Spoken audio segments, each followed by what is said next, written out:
A few months ago, I did a video where I took rainbow friends and turned them into different types of monsters, really fleshing them out and making them freakier, setting them in different universes. And since then, I've gotten a lot of requests to do a follow-up, especially since Rainbow Friends Chapter 2 came out. So today, I'm finally getting around to that, using the rainbow friends that I haven't already used. So let's get into it, shall we? Let's go! Hit like if you want, subscribe if you feel like, but either way, enjoy the show. Oi, Benny, you ever make any mech armors for some guy who had like red skin or wore a lot of red or something and hid out in an old abandoned theme park? It's not ringing any bells. I mean, I made that mech armor for Walt Disney's Frozen Head that one time, and I think he hides out in an old theme park now. Oh, right. You still never told me that whole story. Yeah, and I probably never will, but who knows. Anyway, what are you asking for? Well, I heard a bunch of other folks in our group talking about some kaiju and demons and stuff from their worlds that sound a lot like this video game from my world called Rainbow Friends. And that reminded me that I was actually working on some dinosaurs based on it right as I quit working at Dino Cross Park. Right, the dinosaur theme park you worked at where you designed and genetically bred dinosaurs to look like video game and TV characters and stuff. Yeah, why are you clarifying that? We both obviously know that. Oh, it's just for Harold's sake. He's always around the corner listening in on stuff. Hey, I don't reckon I'm always doing that, but I do appreciate the exposition. Thanks there, Benny boy. Go on, Dr. Champagne. Oh, hi, Harold. Anyway, last batch of dinosaurs I was getting set up to incubate was gonna be a collaboration with this Rainbow Friends game, so that around the time the third chapter came out, we'd have some dinosaurs popping up in our park that looked like the monsters from the game. I obviously was never that into my work, but that last batch, I gotta say, I thought it was some of my best stuff yet. Made some real weird looking dinosaurs. Hey, Doc, could you speak up a little bit more? I'm having a bit of a hard time hearing you. Then just come around here and listen, what you doing? Well, I don't want y'all to know that I'm listening in. Yeah, alright, top tier logic there, Harold. Anyway, I got the Sci-5 to tap back into the Dino Cross Park cameras, so as I could see if those last dinosaurs I made had grown up yet. Turns out they has, and they're looking real great. I mean, the best looking one is this cyan colored T-Rex thing. Cyan, like cyan peppers? No, Benny boy, I think he meant like turquoise, like that color that's kind of between blue and green. Oh, so you can hear me now? What's that? Jeez. Anyway, it was like a T-Rex, but with the head of like a real wide-headed python, and it had no arms. Real cool looking if you ask me. Here, take a look. Oh dang, that is pretty cool. But wait, so do you think dinosaurs are cool now? I thought you kinda hated them. I guess now that I've gotten enough distance from them, I can kinda appreciate them more. What's that saying, you know, about how being around stuff too much can make you hate it? Familiarity breeds contempt, I think is the phrase that you're after there. Yeah, that's it. Thanks, Harold. You're very welcome, Doctor. Now, can I see the picture too? I want to look at it a bit more first, Harry boy. Give me like 1.5 more minutes or so. Now, I'll be honest, I started us right off with the best one in the episode, in my opinion. I absolutely loved how this one turned out, and I kinda knew going in that I was gonna like it. I mean, it's so many of the things that, well, not even so many, but it's one of the core things that I really like drawing, which is anything that's kinda T-Rex shaped. And this, I think, goes right up there with the Brump from my third episode of My Singing Monsters as Fantasy Beasts, of just being one of my favorite monsters that I've drawn this year, and just in general. Like, it's simple, but I think the texturing works really well. There's enough of it, but not too much, and stands out from the background. And I thought the shape of its head was gonna give me a little bit more trouble, just because it needed to be able to open at the throat and at the sides of the head, but then be able to see through the back of the mouth. And it didn't end up being that hard. It all came together really quickly, like the shaping of it just, I don't know, it fell into place super easily. I did find it was lacking a little bit of color variety, so I went back in partway through and added a little bit more purple to like purple streaks along its back, and I think that does elevate it that little bit more, and I like what I ended up doing with the eyes, although I will say that when I was drawing this, like when I did Orange in the last episode, I was still debating whether it was going to have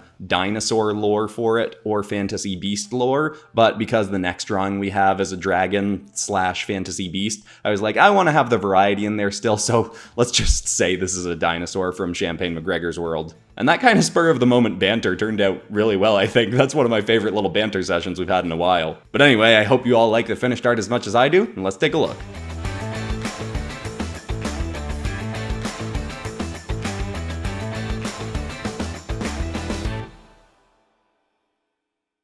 I was recently reminded of a region from my world that I had not visited since becoming this realm's overseer, so I ventured back to see if the people who resided there needed any assistance in managing their relationship with the monsters or beasts that surrounded them.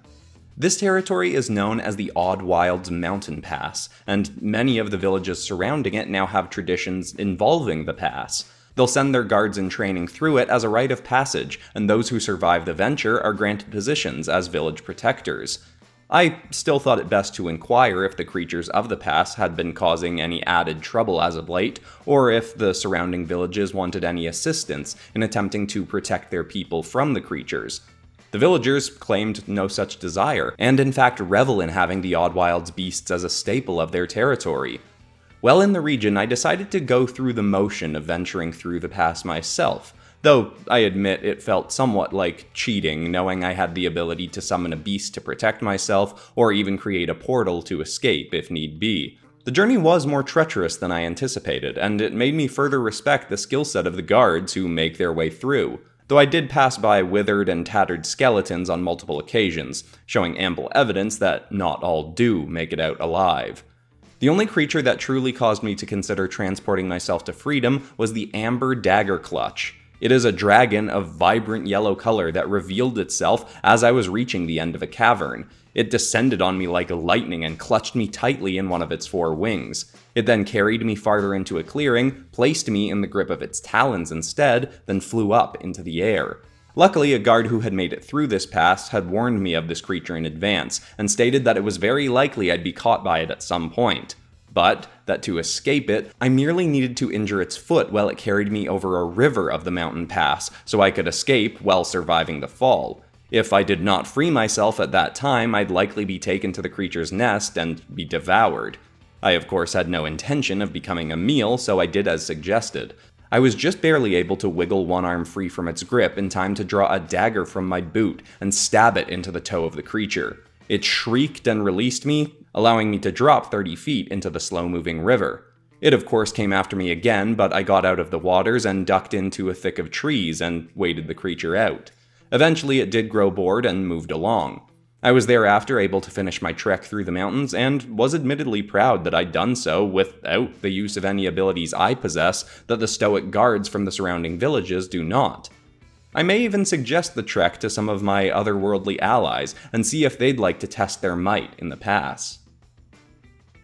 Now, Yellow here as a dragon I think turned out pretty cool, and I was drawing heavy inspiration from the Rathalos from Monster Hunter, probably the most famous dragon from that set of games, although I did make a few tweaks to this one after the recording finished. I added a few more extra lines of detail, I think mostly near its face and on its nose, and I upped the gradient on the yellow of this thing. I felt by the time that I finished it, it looked a little bit too like one flat yellow color that was just a little bit too vibrant and out there, so after I kind of added a bit more of an orange gradient, so it's going from a brighter yellow to more of an orange color, giving it overall a little bit more of a golden kind of look. And I think I possibly could have even emphasized that even more, but I think that does help make it feel a little bit more varied, and that yellow was just a little bit too much.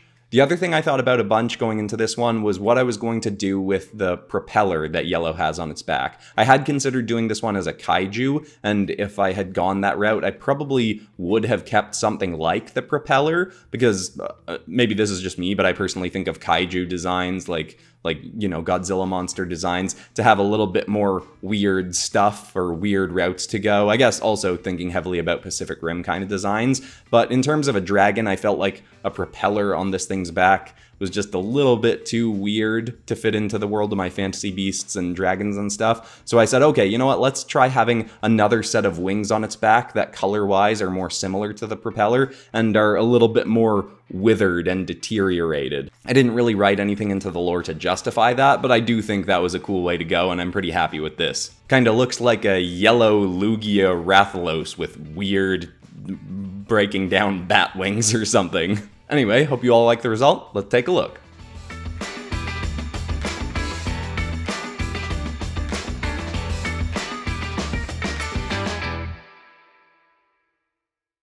Quick interruption here to say that if you want the art from this episode as posters, some of it will be available on my Teespring store and linked down in the description. Or if you want the inks from this episode and access to the high-resolution finished artwork, you might want to consider supporting me over on Patreon, because patrons get access to art and inks a day before a video is released, plus a bonus podcast series where I go more in depth talking about my writing and design process. This week's episode will be storylines that I didn't end up going with for the Multiverse Tales Maximum Venom episode. All that's linked in the description, but now back into more art. Let's go! Bustar Terminax mission well, I guess I can't actually officially call this a mission log because I haven't accepted the terms, but there's a contract out on a Yuatja mad scientist with a pretty hefty bounty and I'm considering taking it. I obviously ain't a big fan of those flargin predators. But you should not allow your personal grievances to cause you to decide what quests to take, Bustar. Your work tracking dangerous creatures to bring to the Ishkonigan Major Nature Reserve is a more noble cause than seeking the head of a Yuatja scientist, is it not? Well, you might be right about that, Ship, but this guy ain't exactly someone I want out running around in the universe myself. As we've obviously seen, a lot of Yuatja will experiment with Xenomorph eggs to make stuff for him to hunt, but this guy takes it way too far. He ain't just making Xenos to hunt himself, he makes them, then he'll lure in transport ships and civilians and even a cruiser crafter with a bunch of kids on it once, down to the moon base that he works off of. Then he'll make his victims try to survive and escape from the messed up Xenos he's made. Sounds like he's even made this whole elaborate maze setup for people to try and trek through and get to freedom. Haven't really heard of anyone getting out of there alive either, though I guess it's possible and they just didn't know where to report what happened to him.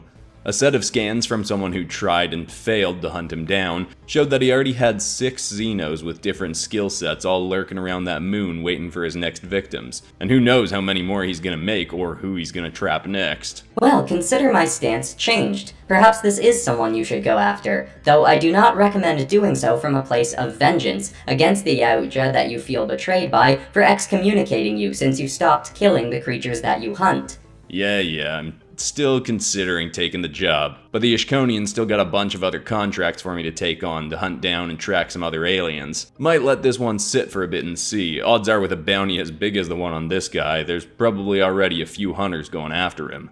But are any of those hunters even remotely as skilled as you are? Especially when it comes to expertise on Xenomorphs and the Yuatja?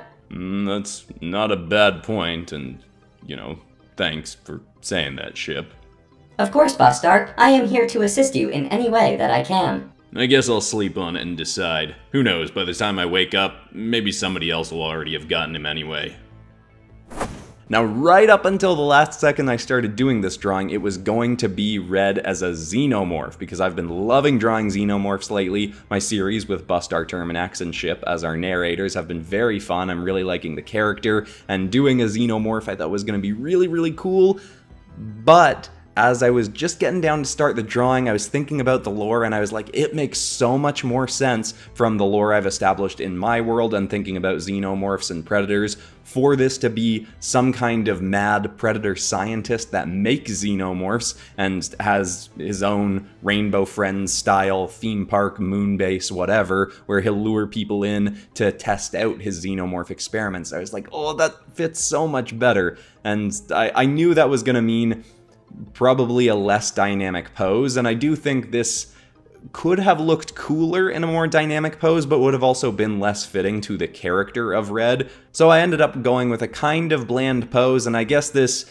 isn't quite as monstery as the other Rainbow Friends monsters that I've done so far, turning them into dinosaurs and dragons and kaiju and demons, but I felt like the lore fit so nicely, and of course it tees up the possibility of doing a full episode of other Rainbow Friends, like the other monsters from Rainbow Friends, as Xenomorphs, like just specifically doing an episode of that, and maybe even having it like a story-based episode. I'm not going to speculate on that too much, because who knows, it'll maybe happen, maybe it won't. Let me know in the comments if that's a concept that you'd like, but I certainly think it could make an interesting episode. But in terms of this design. I kind of wanted to have my cake and eat it too, where he had a bit of a Predator helmet, so I could have those big googly eyes, but then also had the Predator mouth. And I'm like, I don't think I've ever seen a Predator that has a partial mask, but I'm still very glad I went that route because I do like both those elements. My favorite part of this is cropped right up to his shoulders and chest and head kind of area. I like that he's got a Xenomorph egg hologram that he's looking at. I don't know why he's looking at it, and admittedly he kind of looks like he's yawning while looking at it,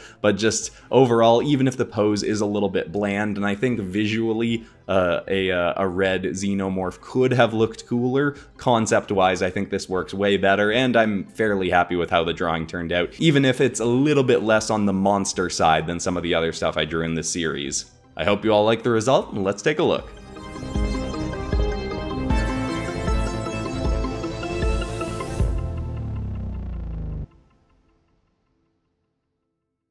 I don't think I can emphasize enough how much I love that Cyan drawing. I think it's super cool. I'm really happy with how that turned out. Anyway, if you're new to the channel or just haven't seen the first episode of Rainbow Friends as different types of monsters, you might want to go back and check that out. I'll link it in the cards. Or maybe you might also like my Minecraft Mobs as Xenomorphs episodes. Certainly possible that we get a spin-off of Rainbow Friends as Xenomorphs set in that same universe. But anyway, besides that, that's all for today, except of course for ending this video on some kind of positive or inspiring note, and the thought I want to leave people with is a quote from Aubrey Marcus, whose podcast I've been really enjoying lately while I work. And I heard him say recently that when you fully receive, that is the greatest gift to the giver. It's a lot of people's instincts, including my own sometimes, when someone tries to give me something to say, oh, no, that's okay. But when you're really excited to give something to someone, it's so much more satisfying when they fully appreciate it and receive it and are thankful and are excited by what you've given them, not trying to reject it. So I'm trying to remain more consciously aware of that and just accept things when someone tries to give something to me and just show my genuine appreciation for it. I hope that's inspiring. I love you all, and I'll see you all in the next episode on Friday. Goodbye.